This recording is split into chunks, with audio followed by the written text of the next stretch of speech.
It's the eCommerce Master Plan podcast. Here to help you solve your marketing problems and grow your e-commerce business. Cutting through the hype to bring you inspiration and advice from the e-commerce sector and beyond. Here's your host, Chloe Thomas.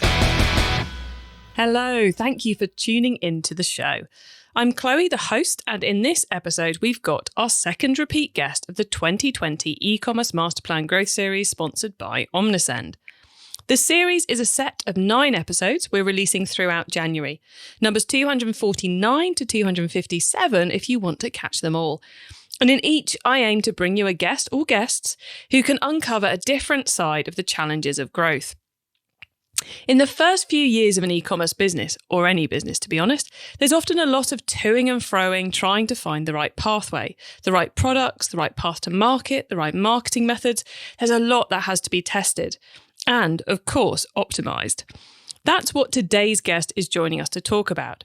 4 years ago, he designed a really clever new product that solves a frustration for many people around the world.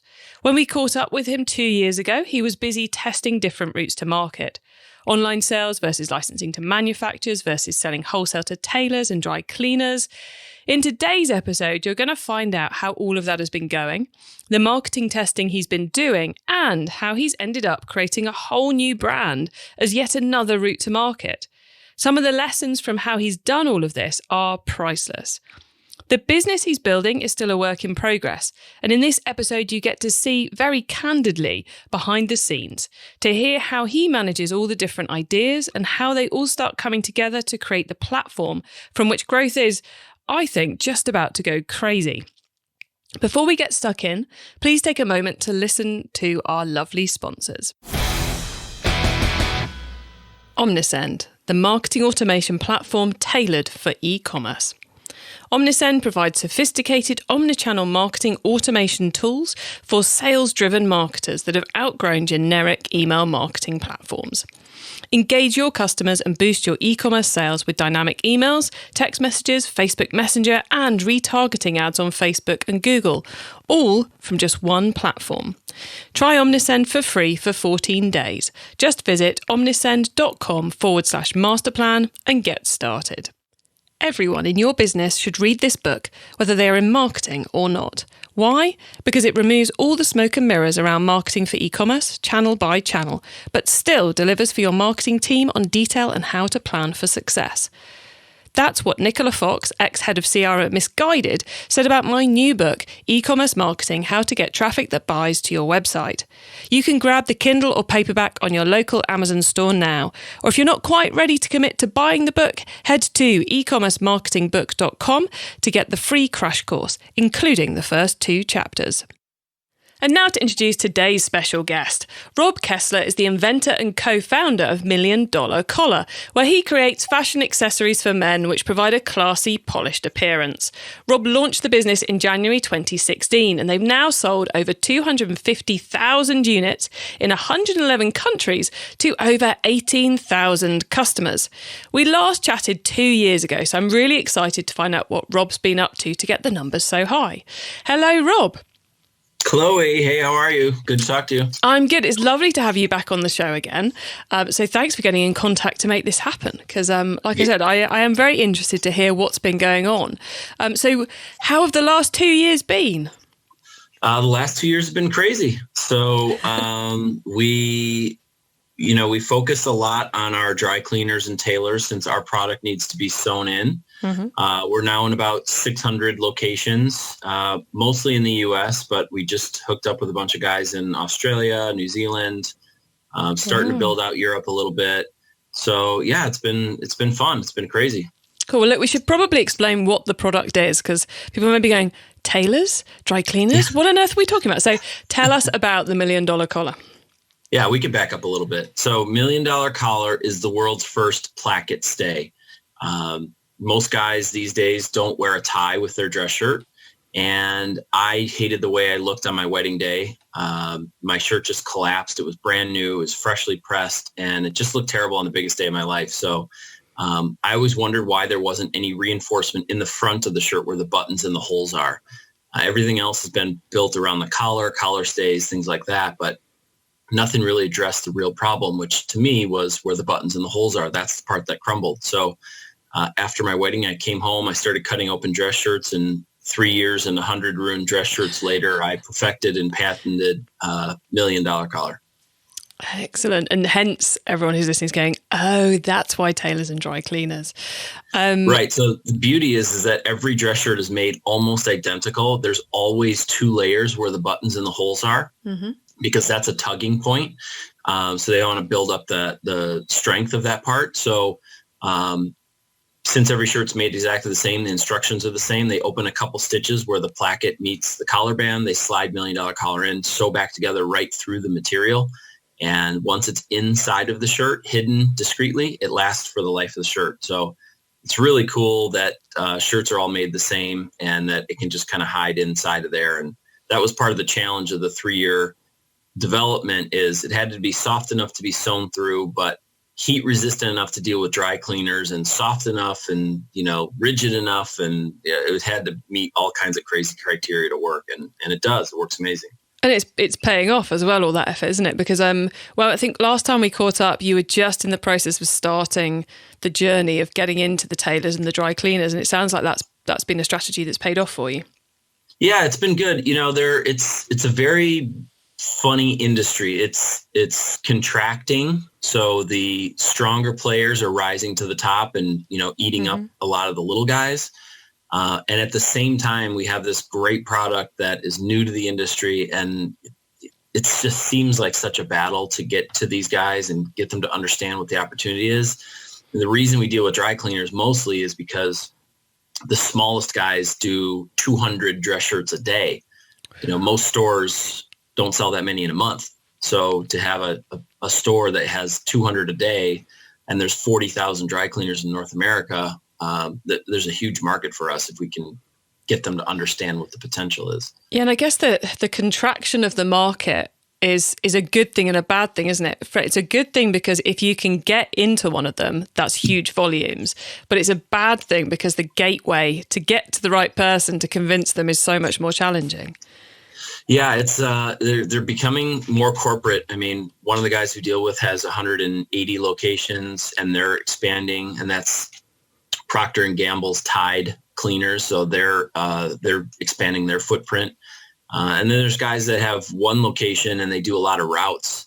So they might only have one physical, but they'll pick up and drop off at your house or your office or wherever. And so it creates different challenges to have different messaging for each of those types of customers. And so the opportunity's there. I mean, the biggest guys do like 60, 70,000 shirts a week. So yeah. There's plenty of potential there in the market, isn't there? Oh, God, yeah. I mean, 1 billion shirts were sold in the US last year.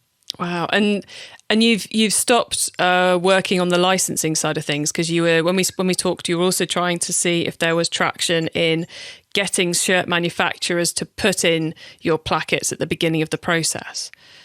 Well, I'll tell you what happened. We've kind of pushed the brakes on that because it was a challenge to find the right partner. So we decided, let's make our own dress shirt and prove the fact that we can outsell other brands with my technology built in. I mean, we figured that if a company can make shorter dress shirts with a non-proprietary technology and do hundreds of millions of dollars in sales, that my proprietary technology should take us that far, if not further. So last year, we actually launched, we did a soft launch to friends and current customers of our new company called Go Tailors. It's the first shirt designed to be worn without a tie.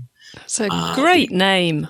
Yeah, it's fun. We had 200 shirts for that only, and we sold those out in 72 hours. Wow. We got feedback we had a really kind of like nice focus group on those 200 people that bought, and what did you like? What did you not like? What would you like to see? What did you hate? Whatever.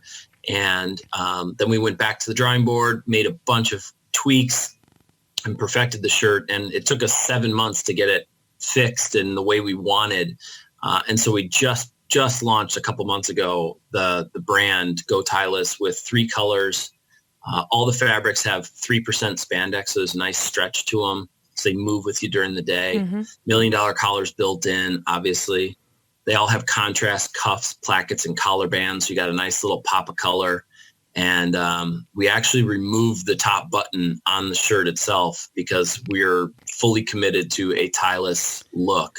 So there's not even a top button to button it all the way up. Oh, I love that. So there is no choice. You are wearing this without a tie, whether you know. I actually have a pretty big neck. So to get me to have a dress shirt that fits, I can't have a neck that closes. So, I mean, I don't know how many times in life that you're ever in a situation where you emergency have to put a tie on, but if you had to slide a tie all the way up, you could. So yeah, you don't necessarily need the button there to do it, do you? Usually when you leave the house in the morning, you know if you need to wear a tie or not. But so yeah, I mean, if you had to in a pinch, obviously you can cinch it up and it'll be fine. But it was designed to not be worn with a tie.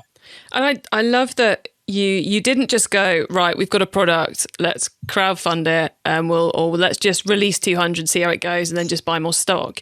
You had a real strategy around that first 200, that first beta, which sounds to me like it was, let's get the product into the hands of people who we know appreciate the $1 million collar and then use them to help us create an awesome product. Because I think a lot of people would have missed that feedback step. And I think those 7 months you spent dealing with the feedback are going to turn out to be priceless over the coming years. I'll tell you, I mean, going from my product, which was complicated to design, but I have one SKU, it's one size, it's one set, and it's how many do you want to buy is basically my option.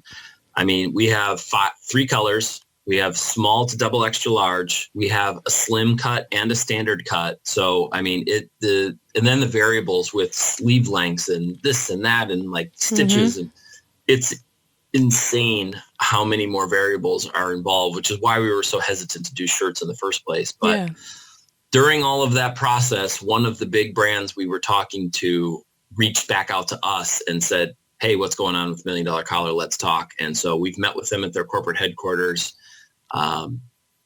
And so the licensing may end up coming back full circle and going through this process of creating our own shirt may have actually worked in our favor. So we're still negotiating. It is a massive deal. It's 10 times as many units as we've sold in the last 4 years in a single test. So they're a huge brand. They have a huge marketplace and it's a massive opportunity that we've been working 7 years for. But I suppose the thing is about the creating your own shirt, the Go Tieless brand, is that everything you learn in that process and then the customer feedback and the sales results you achieve will help you with the licensing project as well, won't they? Because that's just extra information you can use when you're talking to the shirt manufacturers, extra proof of concept. It's got to make the licensing play more straightforward. Or more likely to happen. To have conversations when we're talking about, construction aspects and what we've learned that works and doesn't work. And it definitely gives us a lot more credibility going into the conversations instead of saying, yeah, sure, throw this in your shirt, figure it out. We know how the manufacturing side works now. And it's a massive headache, I can tell you, but it'll all be worth it. So let's talk a little bit about Go Tieless then. What made you decide to do it as a new brand and not just the $1 Million Collar shirt? Because we want to prove that a brand can stand alone. We have larger goals for that. I don't want it to just be shirts. I feel like it could be a full head to toe men's and women's brand. Honestly, it was a year ago in December. I heard a podcast from the Untuck It guys with Kevin O'Leary from Shark Tank on his podcast. And I listened to this thing and I'm like, they are no different from us. Like, what are we doing? Why aren't we in that realm? And we were actually talking to those guys about licensing our technology to them. They're vertically integrated. They make their own shirts and sell them in their own, locations and online. So there's no middlemen like some of the other brands that we had the challenge with. So I figured, man, if those guys can do it and all they have is a shorter shirt that's not proprietary, they've done some amazing branding, obviously, but they don't have anything proprietary. So they're rolling out all kinds of stuff and their Untuck It name doesn't really stand anymore because they have jackets and shoes and pants and all this other stuff. So we really thought about the name Go Tieless, and Tieless is more of a mentality. It's living on your own terms. It's casual, but still looking sharp. I mean, the funny thing is if you say dress business casual for this event. Nobody knows what the heck that means. And so we're actually going to define what business casual is and have an entire line of clothing for men and women that you could wear any of our stuff and you will be fitting in business casual and looking probably better than most people in the room. Very cool. I always like your ambition, Rob. And it's really nice to catch up with you 2 years on and hear how all the things that you were planning have started solidifying down, but also at the same time expanded out into new and other exciting projects. But one thing which we haven't really talked about at all yet is e-commerce, which we probably should mention about. So in terms of selling online, is $1 Million Collar still on the same platform it was on? And have you chosen to go with the same platform for Go Tailors? Yep, Shopify. We use Shopify for both. It's really nice to be able to pop back and forth. The integrations are great. We use a lot of the apps. And yeah, Go Tailors is on that. $1 Million Collar is doing well. I think we just had our 8,000 or 9,000 sale through our Shopify site. So it's awesome. Yeah, the only thing that Shopify has really not figured out is exchanges, which we found out with the shirt. You send a guy a medium slim and he's like, oh, you know what? I really need a large slim. It was just a little snug. Shopify doesn't have a very easy way for me to take that shirt back in, exchange it, and get it back out, which is really bizarre. But, there's a workaround for it. It's just, not as easy. There's probably a couple of people listening right now going, oh, I've got an app for that. I know the app you need. So guys, if you do, get in contact via the Facebook group or Twitter or, drop me a note via the website and I will make sure that information gets on to Rob because I'm sure. Yeah, it's a pain. I had a guy actually, he ordered our 3-pack bundle. So we got all 3 shirts. Mm-hmm. They were, I think he ordered a small slim and he needed a medium slim. So I ended up trying to go through those steps that somebody suggested. And I refunded this guy his money, all of it. And his new shirts were on his way to him. So I potentially was out 3 shirts plus shipping plus everything. Thank God he was a good dude. And I sent him an invoice and he paid it. We got it squared away. But I mean, it's really a pain to do an exchange on Shopify. Yeah, you definitely don't want to be in the situation where you've spent all the time and effort and the additional postage dealing with an exchange. And then you go and annoy the customer by going, oh, by the way, I gave you the money back. Can I have it back now, please? Yeah, it's like, he's like, no, I haven't seen it hit my account. I'm like, oh boy, here we go. I'm going to be out $300, but yeah, joy, thanks. So it worked out. So are there, and what's the team look like now? How many of you, who's working in the business? So right now it's still my partner, Steve. He, I don't know if he had left by the time we talked last time. He was full-time at Salesforce, one of their top sales guys. And so he left that and has been with me full-time now. So we're partners in both businesses. My dad was an early investor in $1 Million Collar. He since retired from his jewelry business. Mm-hmm. And he's on the team for Go Tailors. He's got, a new project in front of him. And cool. It's pretty exciting having him around and his wisdom. I mean, he borrowed $700 from my grandpa in 1980, left town, ended up getting in the jewelry business. And when he left that business, they did $35 million his last year he was there. So he built an unbelievable brand, totally opposite. So it's a challenge being an e-commerce company, talking to a guy who's bricks and mortar. But he definitely brings some good hindsight and perspective and, it adds a lot to the team. Yeah, because at the end of the day, they're still customers, even if you can't see the whites of their eyes. And they're still quite similar beings to the ones who actually walk into a store, aren't they? Yeah, I mean, I learned from him customer service is number one. And anytime somebody has an issue on our site, I mean, we are on it. I'm on it right away. And I mean, I've had some people say, oh my God, this is the best service I've ever gotten. And it's weird for me because I was obviously in the jewelry business with him. I sold cars, I sold houses. It's all face-to-face. And to be able to try to convert that kind of customer service online, it's not easy, but when it works, man, it's the best. So, raving fans, it doesn't matter if they're face-to-face or not. Very cool. And are you outsourcing anything or are you still doing everything yourselves? We've got a guy in Australia that helps out with some of our coding that we need. Mm-hmm. We use Upwork from time to time for certain projects. We have a copywriter on that we have regularly. And we're just starting with a new Facebook ad guy. Hopefully, we're going to he's going to be performance based. So, the better he does, the better everybody does. So, Nice. we've been burned by too many people. And my advice to anyone out there is if somebody's not willing to work performance based, then I think they're lying to you. I mean, we're in the six figures of people saying they could do stuff and not, and basically stealing money from us. So, if they're not willing to work performance based, do not hire them. I'm not going to second that because I think it's a good practice when you're early on to go, right, let's find some people who can do it performance based. But I know there's an awful lot of awesome people who do what they say. So I can't second your advice on completely only doing the pay for Point them my way because I found all the people that can't do it. but yeah, the thing I'm really good at finding the guys that can't do what they say they can do.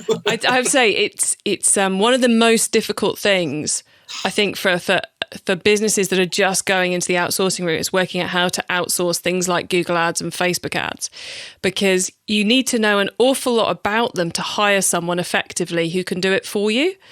And bigger companies get around that by either, hiring someone themselves, which of course a small company can't do, or they get around it by going to a reputable agency where internally there should be all the checks and balances in place to make sure good performance comes from it. But of course that comes at a higher ticket price, which usually is not something the smaller business can afford. So yeah, going pay for performance as you learn what to expect from them and all the results is a good idea early on. But I can't completely agree with the only go pay for performance, but it certainly does make that a lot more relaxing to do when you're early stage, doesn't it?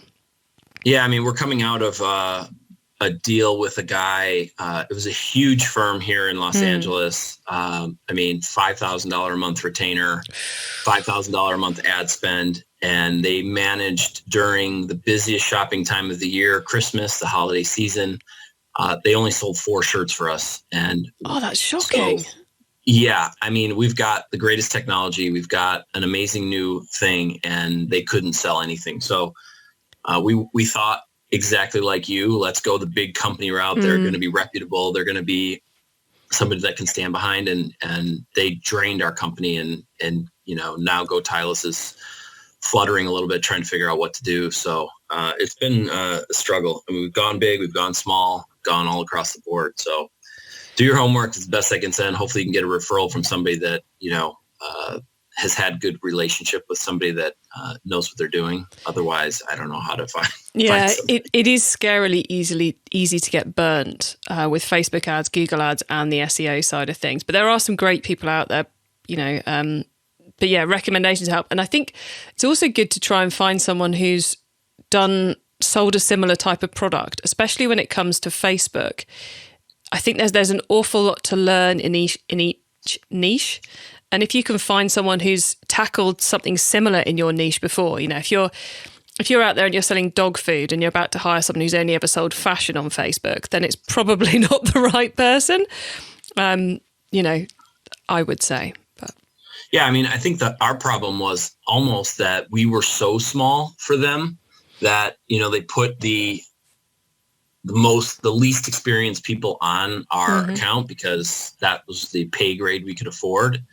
And so, there was that balance too. It was just kind of a weird, set of circumstances, and, we'll recover obviously because we never give up, but, it's certainly frustrating, especially when you talk to other business owners that are like, how could they not sell more? It's like appalling. So yeah, I say, we'll get it figured out.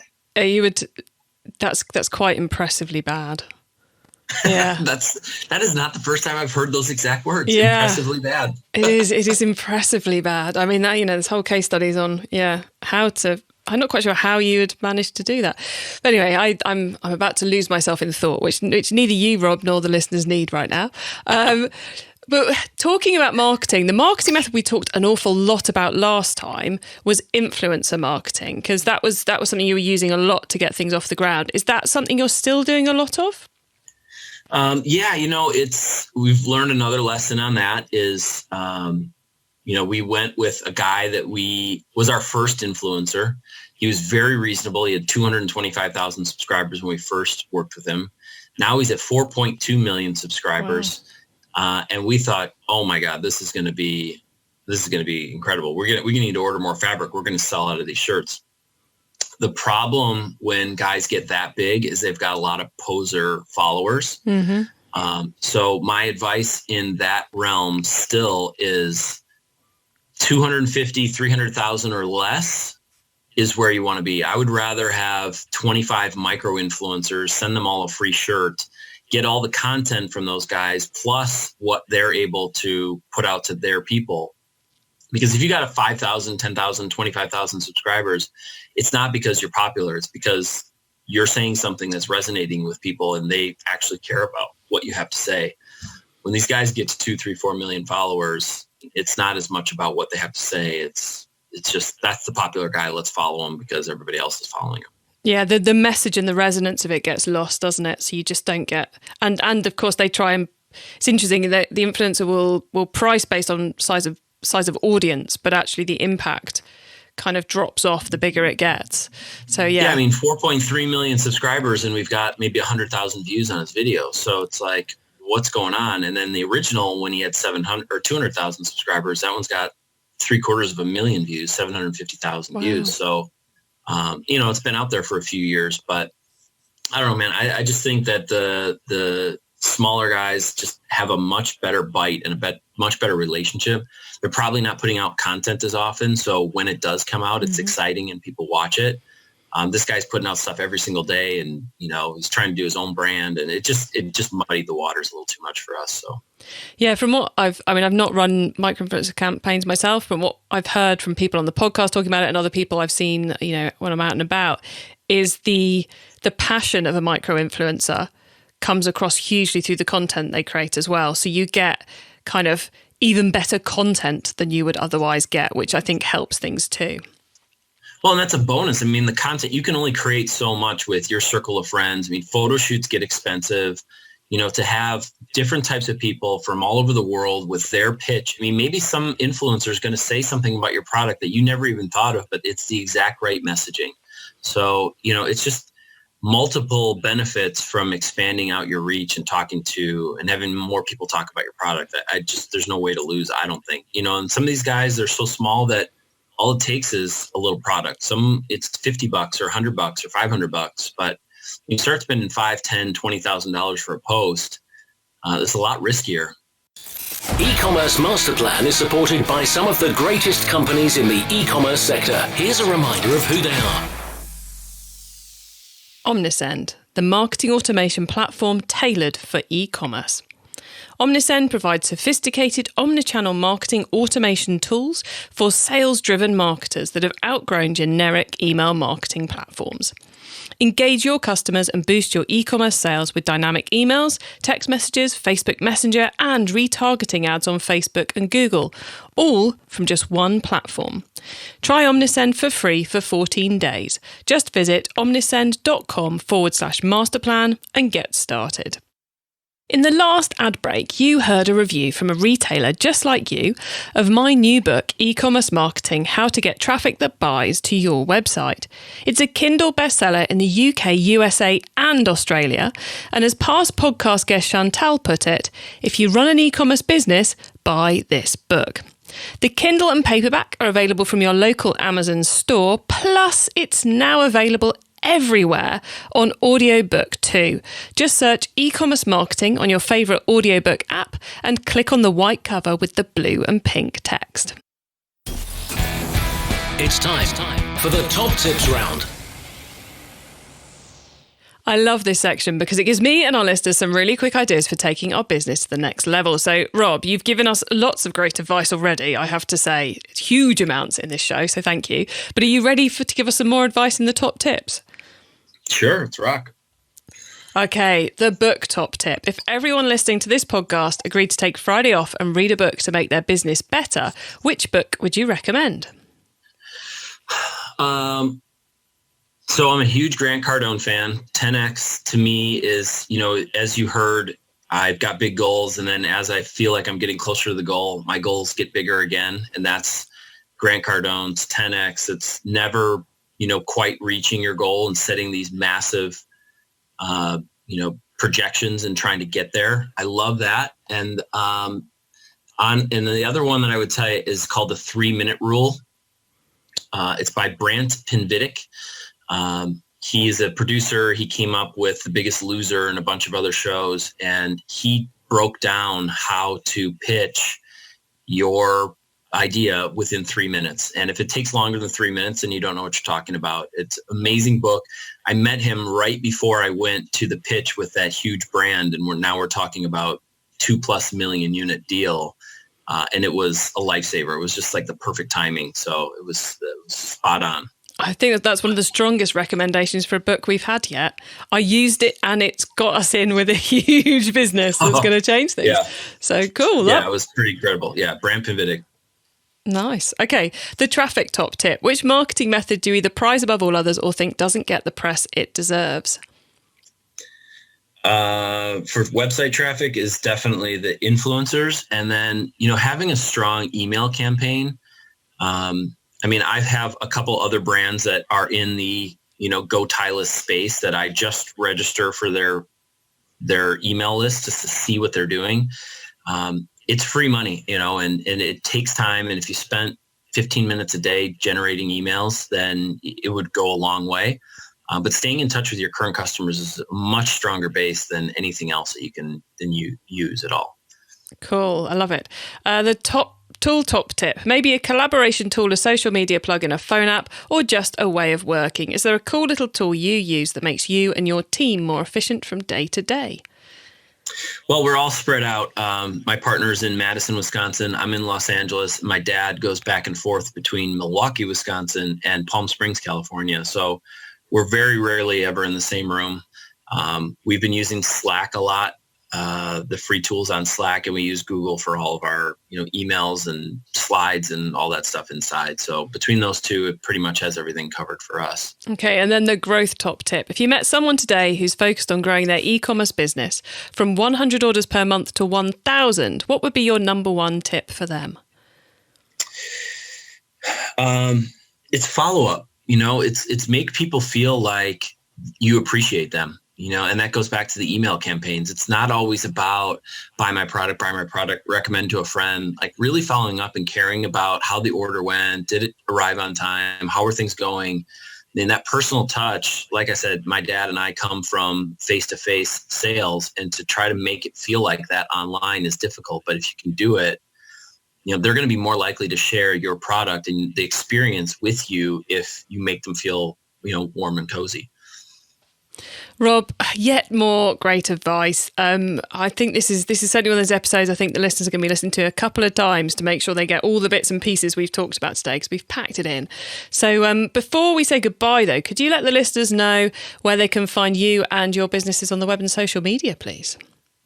Yeah, we have all the handles for both of our names. $1 Million Collar is too long on Twitter, although we don't really use it on Twitter. So it's $M Collar on Twitter. We're $1 Million Collar on Instagram, Facebook. Go tailors is Go tailors. That's we have that handle on all social media. I'm at Rob at $1 Million Collar. If you have any questions or anything about patenting or any of that process, or if somebody knows how to do exchanges on Shopify. Yeah, that's it. We're all over LinkedIn, everything. So. Awesome. Thank you, Rob. And thanks so much for being on the podcast today. It's been so nice to catch up with you and hear all the new directions that your business is heading in. Thanks, Chloe. It was awesome catching up. Great talking to you.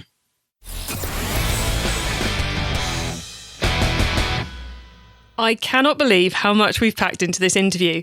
You have got lessons galore on the testing and optimization of the big ideas that create a business.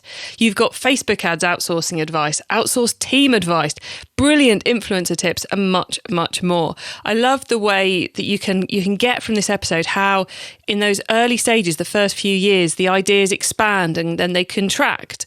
And then you find a bit of traction here and you chase that down. And then a challenge comes along and you have to change tack and do something else. And just the constant optimization of every level of the business. If you'd like to get your hands on the notes from today's show, including the top tips, links, details of all the related episodes, including the first one that I did with Rob, then do head over to ecommercemasterplan.com/podcast, where you'll see a link for this show. And it's great to have heard another work in progress growth story as part of our our 2020 e-commerce master plan growth series sponsored by Omnisend. The other one was episode 255, if you want to catch that. It's where I was talking to UXB Skincare's Simon Driscoll, who spent last year refining his product and business model, and this year is going marketing crazy. In episode 255, we discuss how he's got to this point and what marketing he has planned. And Simon's going to be back on the podcast in a few months to tell us how it's all gone. So do check out that episode, well, and quite frankly, all of the growth series, because there's so many lessons in there which are going to help you, whatever size your business, whether you're pre-launching or you're turning over millions. I promise you, in every episode, you're going to find something that's going to help you take things to the next level this year. Now, we get a lot of people finding the e-commerce master plan podcast for the first time during our growth series. If that's you, welcome. It is awesome to have you here. Thank you for checking it out. And my word, you have so much in the back catalogue to work your way through. We have so many episodes out there now. But if that is you as well, please do not forget to hit the subscribe button, and also let me know what you think of the show by adding a review. You can do that in Apple Podcasts, Spotify, or your podcast player of choice. I hope you have a great week. And just like Rob's been busy doing, keep optimizing. Thank you for listening to the e-commerce master plan podcast. Find out more at ecommercemasterplan.com/podcast.